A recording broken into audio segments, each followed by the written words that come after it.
कैसे हो? मैं Sachin Kumar study with Sachin Kumar UPSC channel में आप सभी का हार्दिक अभिनंदन करता हूं। जैसा कि हम यहां आगामी परीक्षाओं को मद्देनजर रखते हुए चल रहे हैं, जैसा कि हमने कल आपसे कहा था कि हम पॉलिटी एंड कॉन्स्टिट्यूशन के हिस्से को कवर करते हुए उससे जो 25 ईयर्स ओल्ड क्वेश्चन है, यानी 25 ईयर्स ओल्ड में जो पूछे गए क्वेश्चन आंसर हैं, आइए क्वेश्चन सीरीज को डिस्कशन करने जा रहे हैं। देखिए, आपको क्वेश्चन तो एज इट कहीं भी मिल सकते हैं, लेकिन उनका जो एक्सप्लेनेशन है और उनका जो एग्जैक्ट सही आंसर है वो बहुत ही कम किताबों में मिलेगा। मैं यहाँ खुद के बनाए हुए क्वेश्चन सॉल्व नहीं करवाऊंगा, जो आयोग द्वारा पूछे गए क्वेश्चन हैं। और इस तरीके से हम देखेंगे कि आने वाली 5 जून तक हम यहाँ पर, आज तो छोटी क्लास रहेगी क्योंकि आज फर्स्ट डे है, लेकिन नेक्स्ट डे जब वो 1 घंटे की क्लास होगी तो हम देखेंगे, जब तक हम 5 जून तक यानी 4 जून तक तो करेंगे, 4 जून तक यहाँ पर हम इस सीरीज के थ्रू कम से कम 1000 क्वेश्चन और उनके आसपास से बनने वाले क्वेश्चन भी तब आप देखेंगे सॉल्व कर चुके होंगे।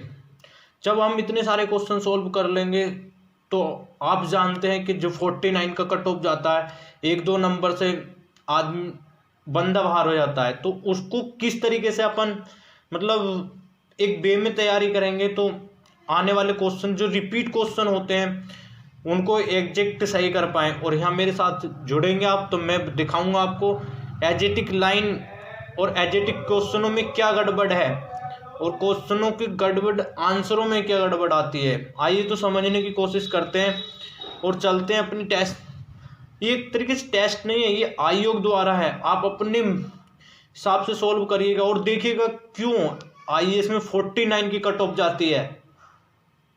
अभी पिछले नेक्स्ट ईयर की 49 कट ऑफ थी, तो देखते हैं। आइए चलिए, मैं Sachin Kumar polity and constitution दोनों को एक साथ पढ़ाता हूँ, ठीक है। चलिए आइए देखते हैं, क्वेश्चन की तरफ चलते हैं। आज हमने जहाँ से शुरुआत करी है वो है प्रेम्बल से स्टार्ट करिए, तो क्योंकि प्रेम्बल का कुछ हिस्सा रह गया मैं किसी नेक्स्ट क्लास में करा दूंगा, कि हमारे पास टाइम नहीं है, उस हिसाब से टाइम के हिसाब से हमें चलना होगा। अब धीरे धीरे आज मार्च की मार्च की 7 तारीख हो गई। चलिए देखते हैं फिर नेक्स्ट क्वेश्चनों की तरफ चलते हैं। देखिए हमारा क्वेश्चन, पहला ही क्वेश्चन देखिए किस एग्जाम का पूछा हुआ है, आईएएस का 1997 का। ये मेरा बनाया हुआ क्वेश्चन है, ये एग्जाम में पूछा गया क्वेश्चन है। और ये देखना कि एक क्वेश्चन हमें बाहर करा सकता है और एक क्वेश्चन अंदर करा सकता है। जब हम पढ़े हुए होंगे तो ऐसे क्वेश्चन हमें बहुत आसान लगते हैं और ये मैंने आपको पढ़ाया भी है। चलिए देखते हैं फिर क्या कहता है क्वेश्चन के, हम भारत के लोग भारत को एक संपूर्ण प्रभुत्व संपन्न समाजवादी पंथनिरपेक्ष लोकतांत्रिक गणराज्य बनाने के लिए उसके समस्त नागरिकों को सामाजिक आर्थिक राजनीतिक न्याय विचार अभिव्यक्ति विश्वास धर्म और उपासना की स्वतंत्रता प्रतिष्ठिता के अवसर की समता प्राप्त करने के लिए उन सब व्यक्ति की गरिमा राष्ट्र एकता अखंडता को सुनिश्चित करने वाली बद्धता बढ़ाने के लिए दृढ़ संकल्प होकर अपनी संविधान सभा में आज, देखिए डैश है यहाँ क्वेश्चन का आंसर फिल करना है आपको, को एतद द्वारा संविधान को अंगीकृत अधिनियम आत्म अनुप्रत करते हैं। ऑप्शन में 26 जनवरी 1950, 26 नवंबर 1949, 26 जनवरी 1949 और डी में उपयुक्त में से कोई नहीं। ये देखिए किस एग्जाम का सवाल है, आपको देखकर पता चल जाएगा आईएएस का सवाल है ये। चलिए तो 2 सेकंड में इसका आंसर दीजिए, मैंने पढ़ा रखा है आपको।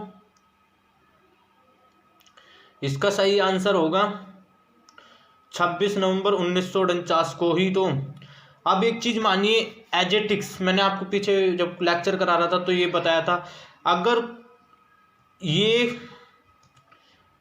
चारों विकल्प नहीं हो और भाई हिंदी में पूछ दिया जाए तो आपको हिंदी की भी याद रखनी है, ठीक है। चलिए नेक्स्ट क्वेश्चन की तरफ चलते हैं और देखते हैं नेक्स्ट क्वेश्चन क्या कहता है। नेक्स्ट क्वेश्चन कहता है कि भारतीय गणतंत्र 26/1/1950 को सही संवैधानिक वस्तु स्थिति क्या थी जब संविधान लागू किया गया था। और ये देख लीजिए किस एग्जाम के सवाल है, यूपी पीसीएस मेंस 2009 और यूपी लोअर सब प्री 2008, दो बार पूछा गया सवाल है। तो बताइए इसका सही आंसर क्या होगा। लोकतांत्रिक गणराज्य, संपूर्ण प्रभुत्व धर्मनिरपेक्ष लोकतांत्रिक गणराज्य, संपूर्ण प्रभुत्व संपन्न लोकतांत्रिक गणराज्य, संपूर्ण प्रभुत्व समाजवादी धर्मनिरपेक्ष लोकतांत्रिक गणराज्य। बताइए क्या होना चाहिए इसका सही आंसर। सही आंसर क्या होना चाहिए। चलिए तो इसका सही आंसर बताते हैं। बी नहीं होना चाहिए इसका सही आंसर। इसका सही आंसर होना चाहिए सी।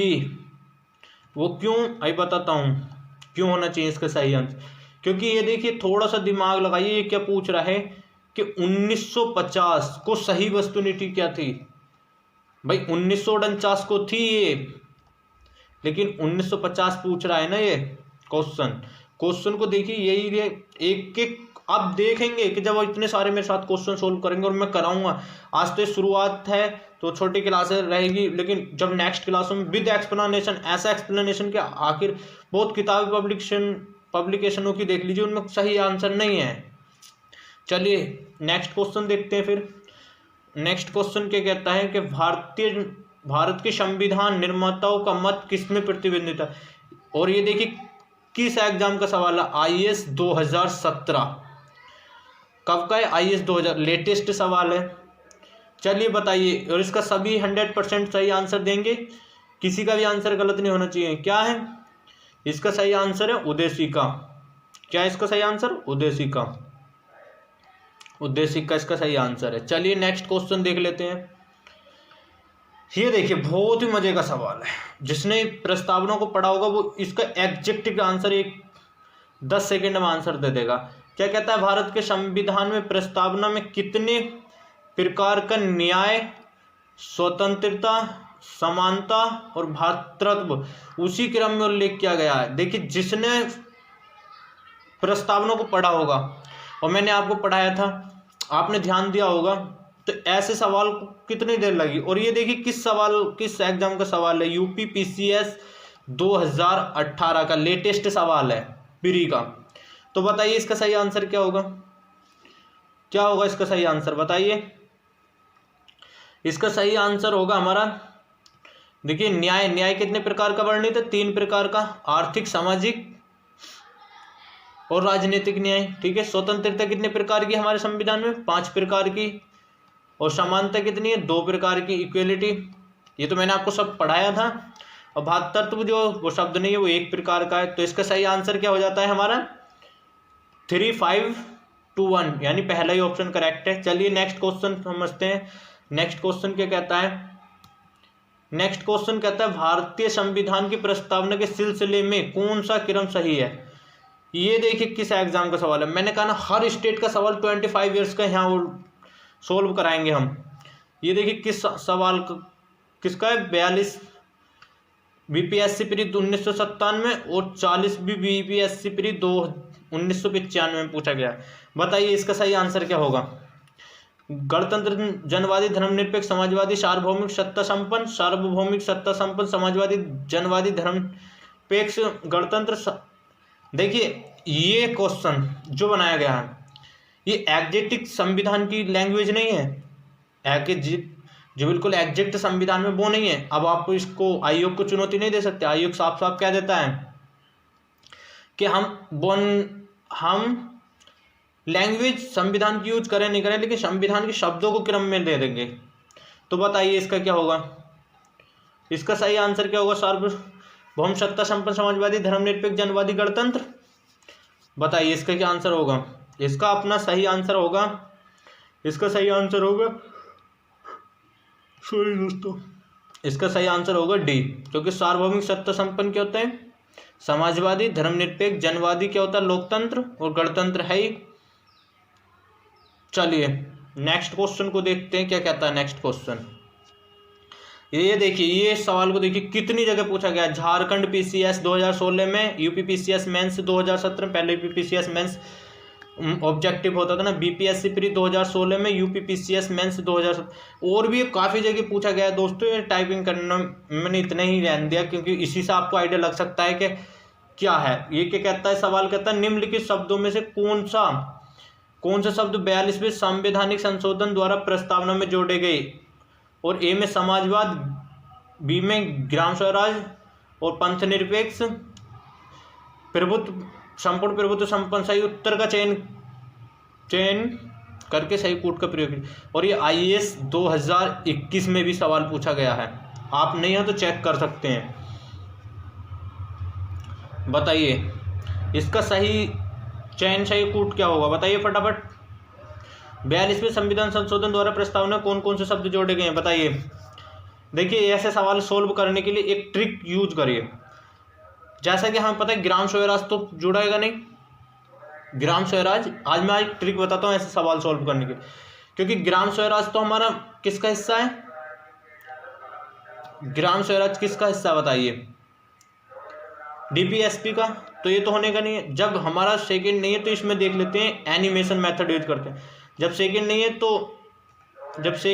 तो ये तो होने का नहीं है, और ये फिर ये भी गलत हो जाता है, ये भी गलत हो जाता है, तो बचा कौन सा हमारा ये, इसीलिए ये सही हो जाएगा। ये बहुत शॉर्ट तरीका होता है कि जिसमें एक आंसर पता हो पूरा सवाल सोल्व हो जाता है। ठीक है, चलिए नेक्स्ट क्वेश्चन देखते हैं। नेक्स्ट क्वेश्चन क्या कहता है हमारा, नेक्स्ट क्वेश्चन कहता है कि निम्नलिखित में से कौन भारत के धर्मनिरपेक्ष राज्य को वर्णित करता है।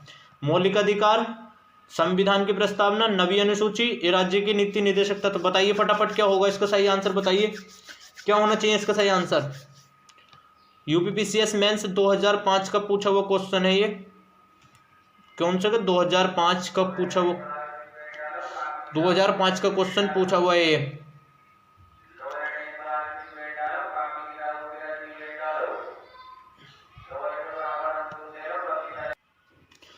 देखिए यूपीपीसीएस मेंस 2000 का क्वेश्चन है कि निम्नलिखित में से कौन भारत के धर्मनिरपेक्ष राज्य को वर्णित करता है। बताइए इस सवाल को कितने सेकंड लगेंगे, बताइए। आप पढ़े हुए होंगे तो इस सवाल को कितनी देर का, तो इसका सही आंसर है संविधान की प्रस्तावना वर्णित करती है। चलिए नेक्स्ट क्वेश्चन देख लेते हैं। नेक्स्ट क्वेश्चन क्या कहता है, निम्नलिखित शब्दों में से कौन सा शब्द सन 1976 में भारतीय संविधान की प्रस्तावना में सम्मिलित नहीं था। ये बहुत जरूरी है। देखिए ऐसे सवालों को करने के लिए एक चीज बहुत जरूरी होती है, हमें ये जरूर समझ लेना चाहिए कि पूछा क्या है क्वेश्चन में। और ये देखिए यूपीपीसीएस में पूछा गया है, यहाँ ईयर कट गया है, कोई नहीं मैं बता देता हूँ। 2006 और 1996 में पूछा गया क्वेश्चन है, यानी 10 साल बाद भी रिपीट हुआ था ये क्वेश्चन। 2006 में क्वेश्चन पूछा गया हुआ है कि, तो ऑप्शन ए में बंधुत्व, बी में संप्रभु, सी में समानता, डी में अखंडता। बताइए क्या नहीं था जो प्रस्तावना सम्मिलित नहीं था 1976 से पहले भारतीय संविधान की प्रस्तावना। बताइए फटाफट, बताइए क्या होना चाहिए इसका सही आंसर। बंधुत्व, संप्रभु, समानता, तो ये तो थे ही तीनों, मैंने पढ़ाया है। नहीं था क्यों, वो क्या नहीं था, अखंडता नहीं था। चलिए नेक्स्ट क्वेश्चन देख लेते हैं क्या कहता है नेक्स्ट क्वेश्चन। नेक्स्ट क्वेश्चन देखिए, ये आईएएस का पूछा हुआ सवाल है। आईएएस नीचे ईयर कट गया है, मैं नेक्स्ट अगली बारी से ऐसा नहीं होगा दोस्तों, समझने की कोशिश करना थोड़ी सा। ये क्या कहता है कि संविधान की उद्देशिका के संबंध में निम्न कथनों पर विचार करिए और दिए गए कूट की सहायता से बताइए कि इनमें से कौन सा सही है। अगर ये क्वेश्चन जिसने भी गलत कर दिया तो मेरी क्लास देने का कोई फायदा नहीं होगा, क्योंकि ये क्वेश्चन मैंने, और ये सबसे पहली बार जिस दिन प्रस्तावना पढ़ाया था, सबसे पहली बार यही टॉपिक्स पढ़ाया था मैंने, और इसी चीज़ के लिए मैंने आपके पास 44 मिनट की क्लास दी थी, और ये चीज़ एक एक एग्जेक्टिव उदाहरण सहित तो मैंने आपको ये समझाया था। अगर ये क्वेश्चन भी गलत हो गया ना तो फिर देख लेना। इसमें क्या कहता है कि पंडित नेहरू द्वारा प्रस्तुत ऑब्जेक्टिव प्रस्ताव के बारे में मैंने बताया था कि ऑब्जेक्टिव प्रस्ताव मेंस में भी पूछा जा चुका है।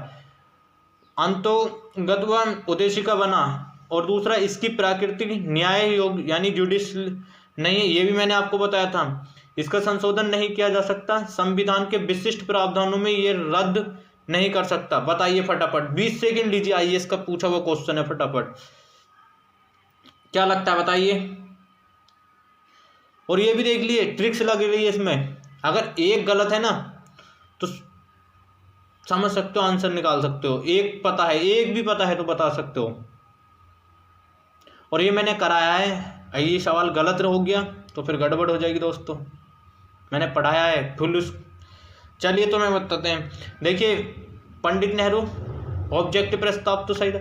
ये ध्यान रखना कि जिसमें अब एक सही है वो तो सही होगा, ये भी सही होगा, ये भी सही होगा, ये भी सही होगा, तो ये तो हो नहीं सकता। अब हमारे पास ऑप्शन बचते हैं 3। देखिए फटाफट, आप क्या कहता है, इसकी प्राकृतिक न्याय योग्य है, जुडिशियल अवधि नहीं है, तो क्या लगता है, ये तो है, ये भी सही है, ये मैंने आपको बताया था। और इसका संशोधन भी नहीं किया जा सॉरी इसका संशोधन नहीं किया जा सकता। हाँ, ये गलत है क्योंकि इसमें संशोधन किया जा सकता है। मैंने वो 2 क्लास रह गई थी, उसमें वो सारी चीज़ डिटेल्स रह गई दोस्तों, उसके लिए माफ़ी चाहता हूँ, करवाऊंगा मैं उसको भी किसी दिन। तो संविधान का विशिष्ट प्रावधानों को यह रद्द नहीं कर सकता, ये भी सही है। एग्जेक्टिव राइट ओवरराइड मैंने आपको पढ़ाया था, तो इसका सही आंसर क्या हो जाता है, ऑप्शन बी, पहला, दूसरा और चौथा। तीसरा नहीं है ना, तो हाँ, तो तीसरा तो वो वैसे ही कट गया, ये तो ऐसे कट जाता है, ठीक है। तो इसका सही आंसर आएगा ऑप्शन बी। चलिए नेक्स्ट क्वेश्चन देख लेते हैं, क्या कहता है, संविधान की प्रस्तावना का विधिक स्वरूप क्या है, बताइए। यह लागू किया जा सकता है, यह लागू नहीं किया जा सकता, ये विशेष परिस्थितियों में लागू किया जा सकता है, या उपरोक्त में से कोई नहीं। और ये देख लीजिए किस ईयर का सवाल है, पूछा हुआ 2019 यूपीपीसीएस, यानी लेटेस्ट। आपको नहीं लगता कि सवाल रिपीट होते हैं? मैंने रिपीट वाले सवाल भी कट कर दिए हैं क्योंकि बार बार एक ही जगह लिख दिया उनको। चलिए, ये लागू नहीं किया जा सकता, यह लागू किया जा सकता है, ये विशेष परिस्थितियों में लागू किया जा सकता है। बताइए फटाफट, बताइए क्या लगता है, इसका क्या लगता है? तो इसका हमारा पहला नहीं होगा, यह लागू नहीं किया जा सकता, इसका यह आंसर होगा, प्रस्तावना का विधिक स्वरूप लागू नहीं किया जा सकता। तो दोस्तों आज मैंने 10 ही क्वेश्चन रखे थे, और आई होप आपको पता चल गया होगा कि क्वेश्चन का नेचर क्या है। ये वो क्वेश्चन है जो कि आयोग द्वारा पूछे गए हैं, ये मेरे बनाए हुए क्वेश्चन नहीं है। मेरे बनाए हुए क्वेश्चन में जब एक्सप्लेनेशन कराऊंगा ना, तब देखना कितने बनाता हूं मैं। तो दोस्तों आपको क्लास कैसी लगी? अगर अच्छी लगी हो तो इस क्लास को ज़्यादा से ज़्यादा शेयर करें अपने दोस्तों के साथ, और चैनल पर अभी नए हैं तो सब्सक्राइब करिए। देखिए, मैं आपके साथ पॉलिटी कॉन्स्टिट्यूशन की कम से कम 5 जून तक 1000 के समथिंग से ज़्यादा क्वेश्चन सॉल्व करा दूंगा। तो दोस्तों क्लास अच्छी लगी हो तो लाइक करिए, शेयर करिए, सब्सक्राइब करिए, और अपने दोस्तों के साथ भी शेयर करिए। दोस्तों ज़्यादा से ज़्यादा जोड़ो बंदों को, क्योंकि एग्ज़ाम निकट आ रहा है, और एग्ज़ाम निकट आने का मतलब है कि हम अपनी तैयारी को कितनी अच्छी कर सकते हैं। तो